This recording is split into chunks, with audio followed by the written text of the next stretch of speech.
Magandang araw mga kaibigan. Bigyan natin ng opinion, reaction ngayon itong post ni Congressman Kiko Barsaga.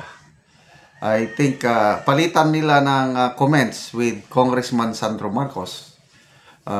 Nag-viral kahapon, kagabi, yung video ni Congressman Barsaga na nagalit na si Sandro Marcos at Congresswoman Garin sa akin dahil yung inasar nila na Sandro, kumusta ang kaso ng tito mo?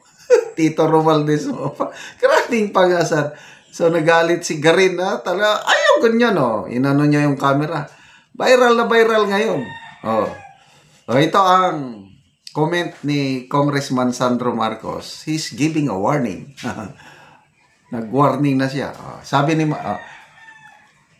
response to a comment made by Congressman Sandro Marcos. Ito ang post ni Congressman Barsaga. Sabi ni Sandro, they can speak freely, but they also have to accept what the consequences of their speeches are. Di ba? Parang nagbabala.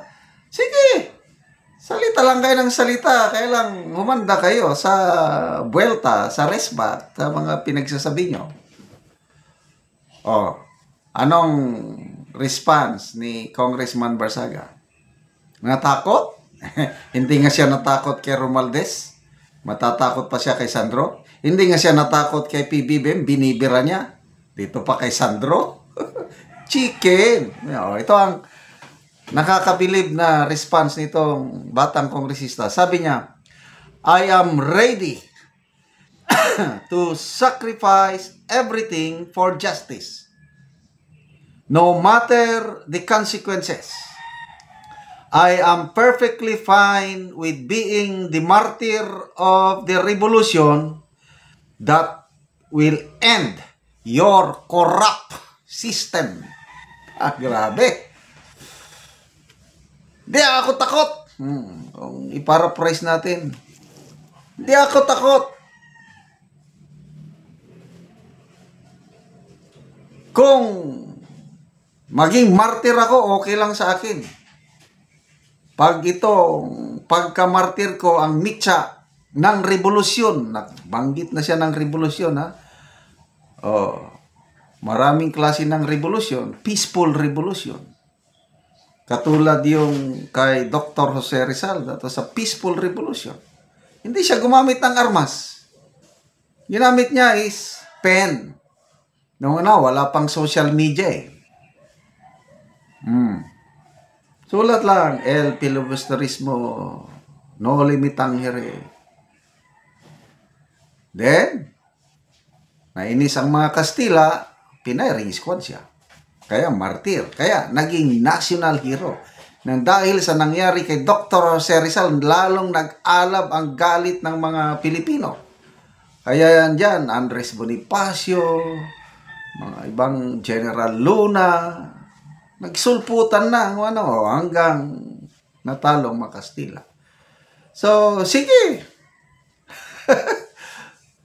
Ang galing ng batang ito, ang tapang. Nakita niya kasi yung buong picture Corrupt ang sistema. Something must be done. And if I die, I will die.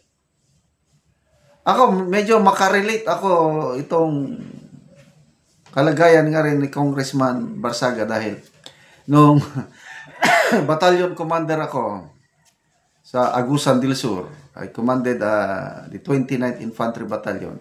Kalaban namin doon, malakas ang mga komunista NPA. Nakita ko yung niloloko ng mga komunista ang mga katutubo. Yung nagpapanggap na madre, madre siya talaga. Don't get me wrong, I was born a Catholic, I was raised as a Catholic, hindi ko madre. Kaya lang ginagamit nila kahit sino. Madre, full-time member ng Communist Party of the Philippines. Siya ang nasa frontline doon. Ino-organize niya ang mga katutubo para tulungan. Kaya lang ginagamit lang.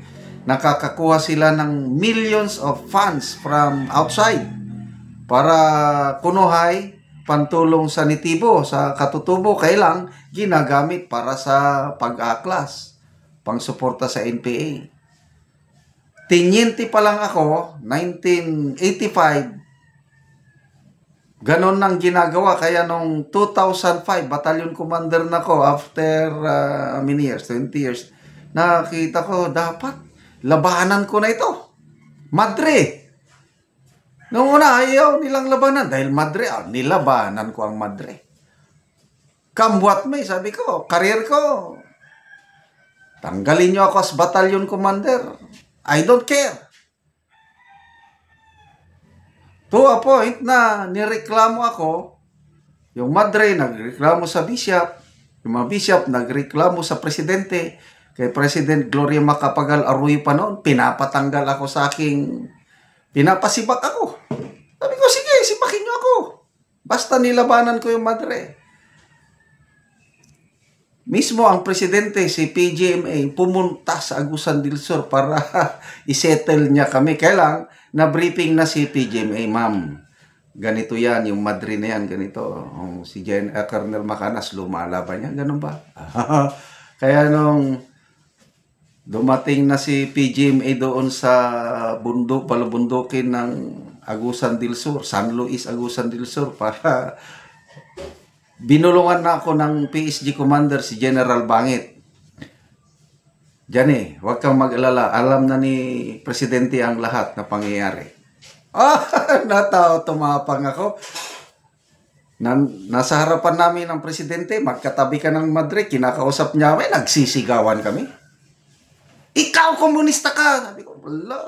Talagang wala akong takot. Kasi, alam ko yung pinaglalaban ko. Kaya, ganito rin itong Congressman Barsaga na ito. Pinaglalaban niya hustisya para sa nasa laylayan. Corrupt ang sistema. Patayin niya ako, so what?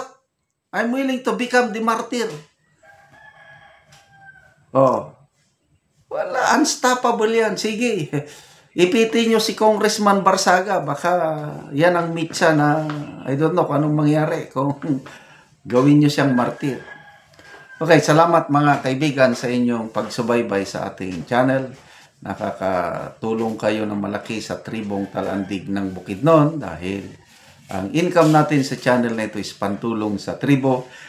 Namimigay tayo ng mga libreng yero at pako para makapagpatayo sila ng mas maayos na tahanan dahil tumutulo na tubig ulan ang kanilang bubong, butas-butas na yero or ang bubong nila is trapal, cellophane, sako. Ganun lang kahirap ang buhay nila.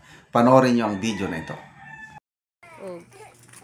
Karon mo na niyang mataganog yero si kuya.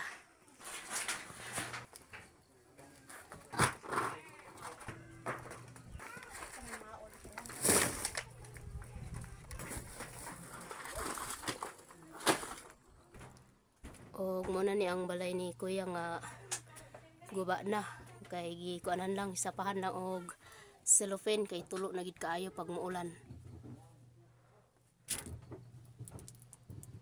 So gikabira na lang og cellophane. Diri ni sa ilang higdaanan sa sulod. Og so mao pud ang diri sa ilang abuhan kung mo tulo ay o kung muulan mo tulo na gid kaayo kay so mga dagko na gyud ang mga. So karon kuya, pila na dayon katuig imong balay nga gaulanan na og cellophane na lang ang imong gisapa? Tulunan sa kuno gini, tulunan ni katuig. So to 3 years na daw. So na kay anak kuya. Na Sige. ay. Ako nagpasalamat gid ko sa Ginoo nga tagaan kog sin. Makatop na gid ko mapulian na ning mga guba ng asin. Sige kuya.